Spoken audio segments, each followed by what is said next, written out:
আমরা যেটা বলেছি যে শাপলা চত্বরের গণহত্যার পটভূমি তৈরি করেছিল গণজাগরণ মঞ্চ। শাপলা চত্বরে হেফাজতের গণহত্যায় গণজাগরণ মঞ্চের নেতাকর্মীদের সরাসরি জড়িত থাকার প্রমাণ পাওয়া গিয়েছে বলে জানিয়েছে চিফ প্রসিকিউটর মোহাম্মদ তাজুল ইসলাম।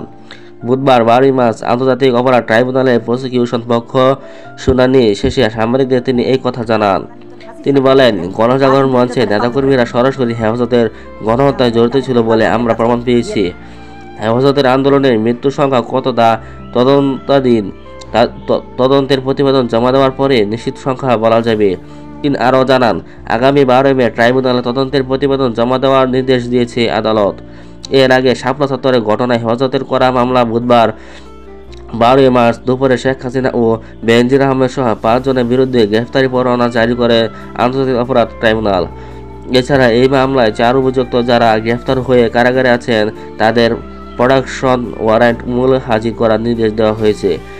এই 4 জন হলেন সাবেক স্বরাষ্ট্র প্রতিমন্ত্রী শামসুল হক টুকু, সাবেক আইজিপি শহীদুল হক, সাবেক সেনা কর্মকর্তা জিয়াউল আহসান ও সাবেক পুলিশ কর্মকর্তা মোল্লা নুরুল ইসলাম।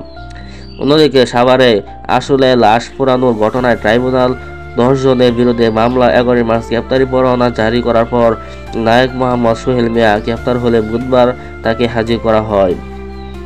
পরে তাকে কারাগার পাঠানোর আদেশ দিয়েছে ট্রাইব্যুনাল। প্রসিকিউশন পক্ষে শুনানি করেন চিফ প্রসিকিউটর তাজুল ইসলাম ও প্রসিকিউটর মিজানুর ইসলাম।